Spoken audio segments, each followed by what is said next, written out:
All right, let's get back to Trump's rhetoric heating up on the campaign trail. I don't even know how much more it could fucking heat up, but let's take a look. To the hurricane. With the election only 2 weeks away, Donald Trump crisscrossing battleground North Carolina. And a very special hello to North Carolina. The former president surveying the damage from Hurricane Helene. Thank you, Peblos, for the 50 gifted. Claims that the federal government diverted disaster funds to undocumented migrants. Officials warn disinformation has led to violent threats against FEMA workers, something Trump refused to condemn. If they were doing a great job, I think we should say that too, because I think they should be rewarded. But if they're not doing, does that mean that if they're doing a poor job, we're supposed to not say it? At his rally in Greenville, Trump promising mass deportations, vowing to invoke an 18th century law that allows officials to detain people from other countries that the U.S. is at war with. It was last used to justify... Dude, political commentary is gone. Political discourse has devolved, okay?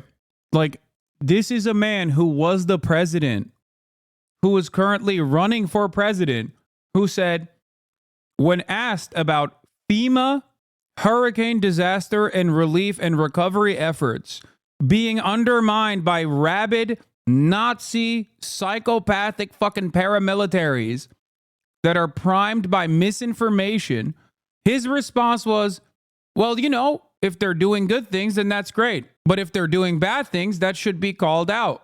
That is insane, dude. That is fucking insane. What is going on? What the fuck is going on? Dude, this is... We're staring down the barrel of the gun, baby. Straight up. Straight the fuck up, dude. Straight the fuck up. Any kind of capitulation to this kind of fucking psychotic, monstrous framing on these issues is devastating. I don't even know why fucking Kamala Harris isn't using this shit as a goddamn talking point on the fucking platform just every day of the week, being like, Donald Trump botched your recovery efforts. Donald Trump does not want areas devastated by hurricanes caused by fucking climate change to get the adequate recovery necessary. What the fuck? I saw the insane article. Americans split on the idea of putting immigrants in militarized camps, dude. 50% opposed while 47% support. 47% of Americans support rounding up undocumented immigrants and putting them into militarized camps, like straight Adolf Hitler. This is straight up 1-to-1 Adolf Hitler, dude. This is Auschwitz. This is it. This is happening. 47%. Where do you think we go from here? That's insane. Holy fuck. Japanese internment during World War II. Think of that. 1798. That's when we had real politicians that said, we're not going to play games. We have to go back to 1798 to target and dismantle every migrant criminal network operating on American. 1798? He didn't even do the Taylor Swift. He didn't even do the Taylor Swift meme of like, without all the races. At least when Taylor Swift was like, oh, I want to go back to the 17th century. Without all the racism, she qualified it. Trump be like, I want 1798 for the racism. Specifically. Yeah, he's talking about the Alien Enemies Act of 1798, which is pretty fucking wild because that's like straight up the most Nazi thing he has said so far. This is like a common thing that Nazis point to. As in like, this is something that we've done before. It's something that we should do again. It was Stephen Miller's idea, for the record. He introduced him at a rally and he first brought it up a few weeks ago. Yeah. Yeah, that's insane, man. I don't know. So we're going to knock the hell out of them. In the final stretch, Trump and his allies making false claims about transgender rights, making it part of their closing message to voters, flooding the airwaves with ads casting Harris as extreme. Overnight, Trump also accusing Harris of attacking religion, even after she visited 2 Georgia churches over the weekend. Very destructive to evangelicals and to the Catholic Church.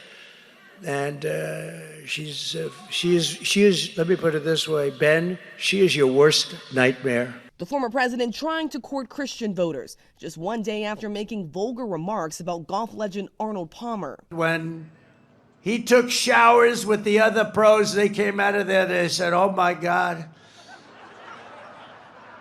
that's unbelievable. Palmer's daughter Okay, that was an awesome statement. I stand by that. criticizing those comments in an interview with ABC News. Come there and talk about, hackneyed anecdotes from the locker room seemed disrespectful and inappropriate to me. The people in Western Pennsylvania deserve substance, not stories that intimate a closer relationship than actually existed. Yeah, Palmer's daughter telling me those comments for Trump were crude. That's a crazy thing. Hey, would you like to come on national television and talk about how the former president talked about how massive of a schlong your dad had? Like, that's crazy. That's crazy.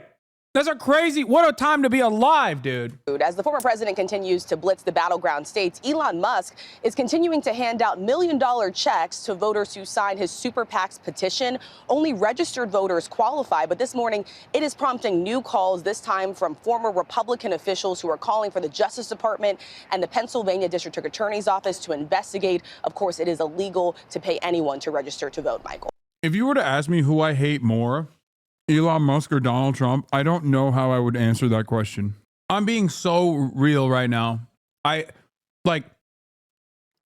Pound for pound, presidents are always going to be worse than like average people. But I don't know. I don't know. I don't know who is more impactful in a negative way to American political discourse, to American politics in general. Is it Elon or is it fucking Donald Trump? I don't know. I think who's more annoying, Elon Musk is more annoying than Trump. Because like Trump at least has like funny moments. Like he has like, he's telegenic. He has like somewhat funny moments every now and then on camera. It's just like Elon Musk is utterly irredeemable. There's nothing to hold on to. Hey, if you like this video, please subscribe and hit that bell so you don't miss out on any future videos.